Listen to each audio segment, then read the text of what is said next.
Wa thani satrul launil aurati indal qudrati walau kana syakhsu khaliyan fi dhulumatin fa in ajaza an satriha shalla 'ariyan wala yumi'u bi ruku'i wa sujudi bal yutimmuhuma wala i'adata 'alaihi.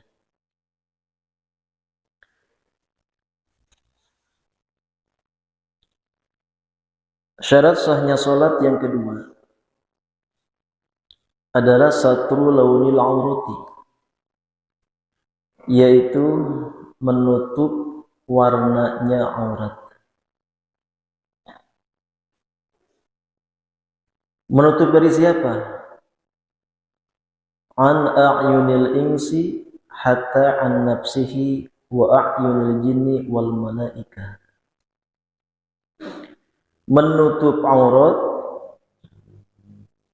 dari penglihatan atau pandangan manusia, bahkan dari terlihat oleh dirinya sendiri, dan juga menutup aurat dari penglihatan atau pandangannya jin dan juga para malaikat. Karena hakikatnya kita mengerjakan sholat ini banyak yang menonton kepada kita, terutama malaikat. Dan juga termasuk jin juga akan melihat. Fa inna sitra bi thawbin mathalan yamna'u min ru'yatil jinni wal malaki. Maka dengan menutup aurat dengan pakaian, dengan kain, itu dapat menghalang dari dilihatnya oleh jin dan juga para malaikat. Wal muradu asitru min a'la wa jawaniba. Yang dimaksud adalah menutup aurat dari arah atas dan juga dari arah pinggir. Tertutupnya aurat dari dilihat dari pandangan dari atas dan juga dilihat dari pinggir. Itu yang terpenting, menutup aurat. Falau kanas bihaitsu tura min tawqihi aw kamihi li sa'atihi fi ruku'ihi aw sujudihi dhara. Sehingga kalau seandainya auratnya orang yang sedang sholat bisa terlihat dari kerah bajunya atau lengan bajunya yang longgar dalam kondisi sedang ruku atau sujud misalkan, maka itu dhara dapat memadorotkan, membatalkan sholatnya. Misalkan memakai pakaian yang longgar manakala ruku, begitu longgarnya sehingga terlihat sampai tembus kepada batasan auratnya laki-laki misalkan. Nah itu menjadi madorot. Atau bahkan dari lengan baju yang begitu lebarnya, yang begitu longgarnya, sehingga terlihat tembus kepada batasan aurat yang wajib ditutupinya, maka itu dapat madorot juga. La min asfaliha, tidak mengakibatkan madorot atau batal sholat kalau seandainya terlihatnya aurat dari bawah.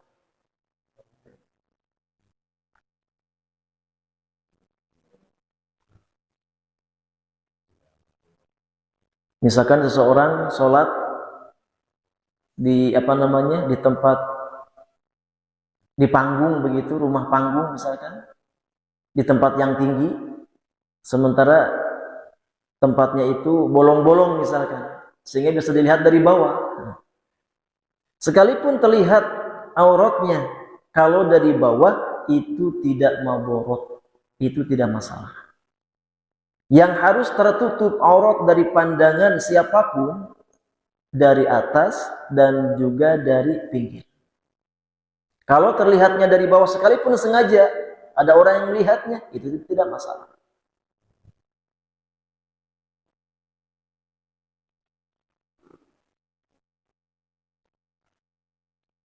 Atau misalkan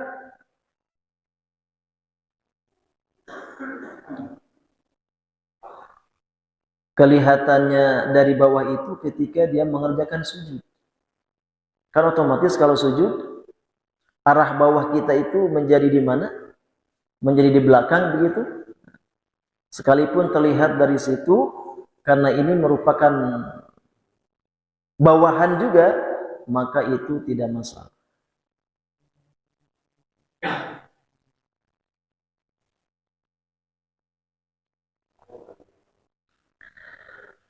Walahu satru auratihi biyadihi idza kana fi satiri auratihi kharqun.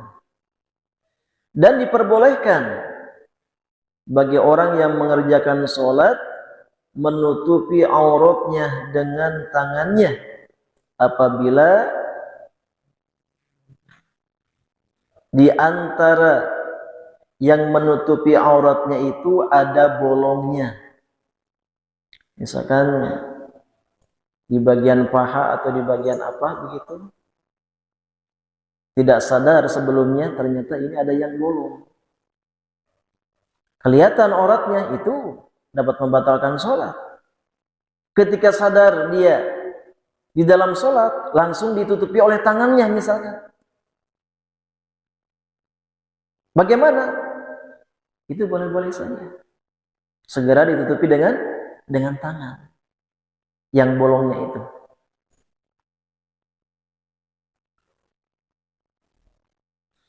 Terus bagaimana kalau seandainya sedang kondisi sujud? Otomatis kan tangan kemana? Tangan yang tadinya dipakai menutupi yang bolong, menutupi auratnya itu, sementara sujud kan tangan harus di mana? Harus di tempat sujud. Otomatis melepas tempat yang bolong itu. Wa inda sujudi hal yuroi as-sujuda awi sitro rojaha arum ditaba'an walidihi taqdim as-sujudi li'ana syari'a ujaba alaihi wad'al a'ba'i sab'ah fihi fasaru ajizan anisatri. Ada beberapa pendapat di kalangan para alim ulama fuqaha. Menurut Al-Imam Ar-Ramli dan juga orang tuanya, kalau dalam kondisi sujud, maka otomatis di sini orang yang sholat itu harus mendahulukan kesempurnaan sujud.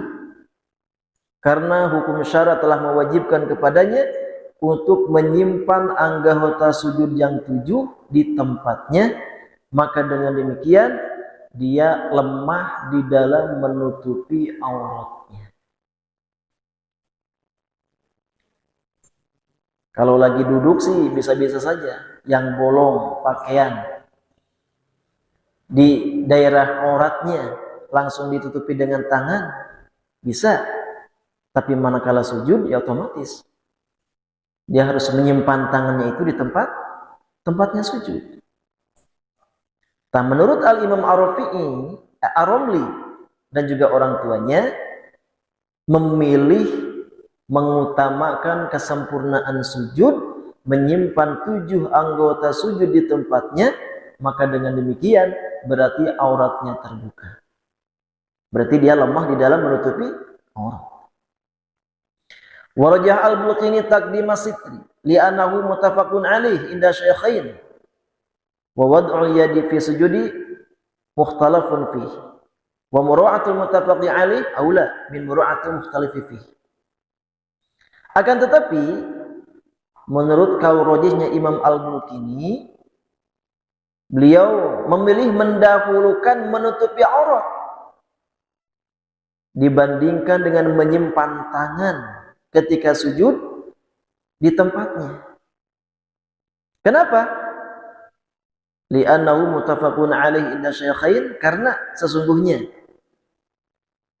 menutup aurat itu disepakati oleh 2 imam besar, Imam Rafi'i dan Nawawi. Sementara menyimpan tangan di tempat sujud itu diikhtilafkan. Berbeda pendapat kalangan para alim ulama. Wa mura'atul muttafaqu alaih aula min mura'atil mukhtalif. Sedangkan menjaga perkara yang sudah disepakati oleh ulama-ulama besar di kalangan ulama fuqaha itu lebih utama dibandingkan dengan menjaga hal-hal yang diikhtilafkan, yang diperbeda pendapatkan. Maka menurut Al-Imam Al-Bulkini ya tidak apa-apa misalkan sujud hanya menyimpan tangannya satu sebelah, yang satunya lagi menutupi aurat yang bolongnya itu misalkan, boleh-boleh saja.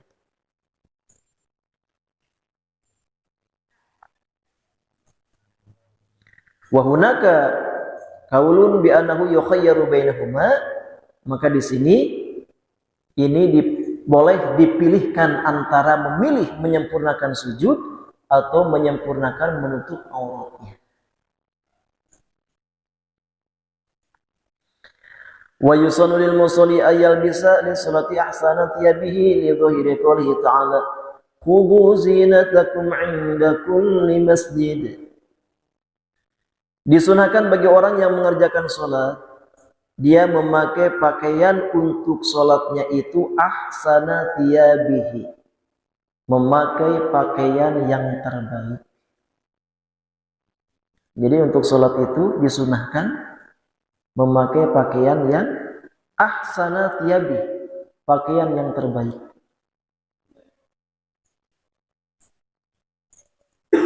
Jangan kalah dengan kita mau kemana, mau ke kondangan. Kalau mau ke kondangan kan dimaksimalkan pakaian yang terbagus, yang terbaik, yang termahal. Sementara untuk menghadap kepada Allah Subhanahu wa taala, hanya cukup dengan kau sang-sang hunkul kira-kira. Sunahnya begitu. Hanya saja memang ahsanus thiyab, pakaian yang terbaik itu yang layak untuk mengerjakan ibadah kepada Allah Subhanahu wa taala.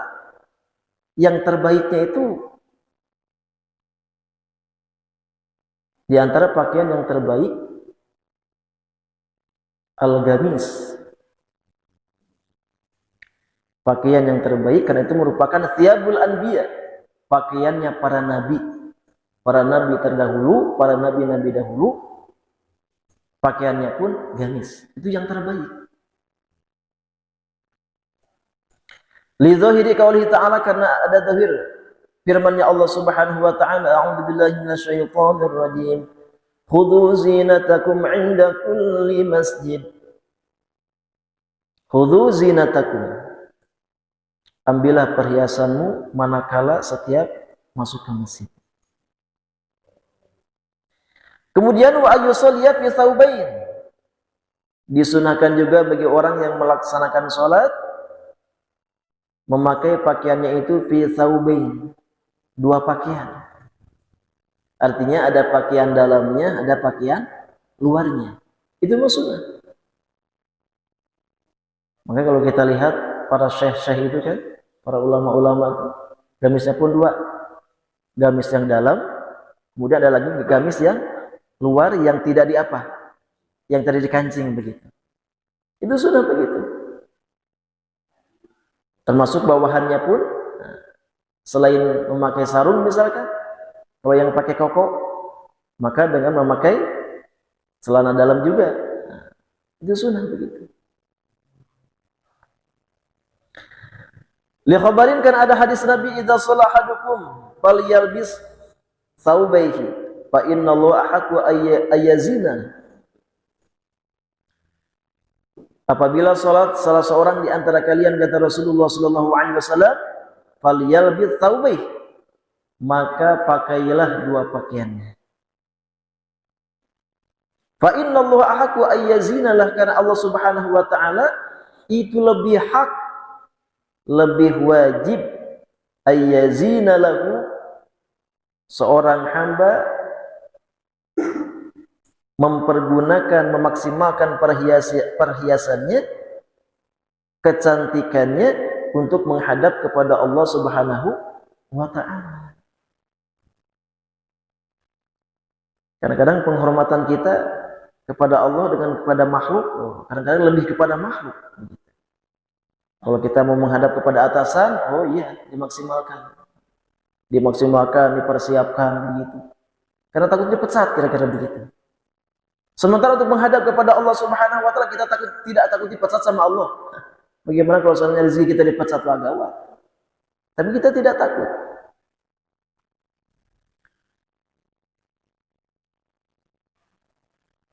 Kemudian wa yukrahu ayyusalliya fi thawbin fihi suratun au naqsi. Dimakruhkan bagi orang yang mengerjakan salat memakai pakaian yang di pakaian itu suratun ada gambarnya. Apalagi gambarnya di mana? Di bagian belakang. Sehingga orang yang sholat di saf belakang fokusnya kemana? Ke gambar pakaian yang ada di depannya. Nah, ini makruh. Au naqsun, atau di pakaiannya itu makruh memakai pakaian yang ada tulisannya, ada lukisannya.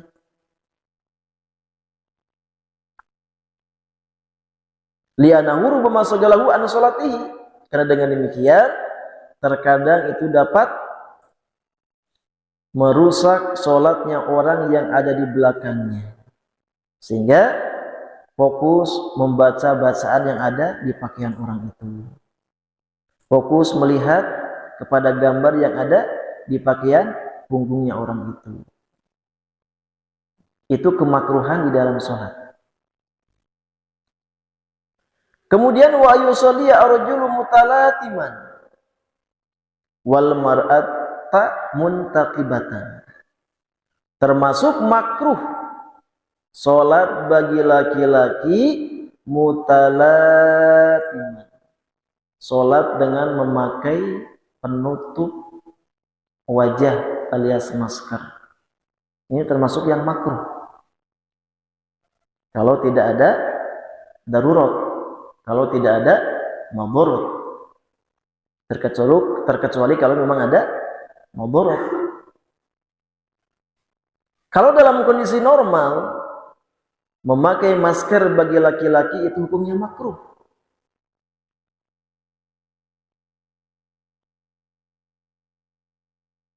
Termasuk wal mar'at tu muntaqibatan ila antakuna bihadrati ajnabi. Termasuk juga bagi perempuan, bagi wanita, sholat dengan memakai niqab, memakai cadar, itu termasuk yang dimakruhkan, terkecuali kalau kondisi tempatnya di situ ada ajnabi, ada laki-laki orang lain. Kalau di tempatnya ada laki-laki yang ghair muhrim, yang bukan muhrim, maka tidak termasuk makruh bagi wanita sholat dengan memakai niqab atau cadar. Boleh. Misalkan di tempat wanita yang sudah berhijab, yang sudah pakai hijab sempurna, memakai cadar, pas datang waktu sholat datang ke masjid, sementara di masjidnya tidak ada hijab semacam begini. Ada juga kadang-kadang setengah badan hijabnya itu, ya. Sementara bagaimana sholatnya? Kalau dibuka banyak laki-laki yang bukan muhrim, maka diperbolehkan, tidak termasuk makruh bagi wanita sholat dengan bercadar, dengan memakai cadar, kalau di situ ada laki-laki yang bukan muhrim.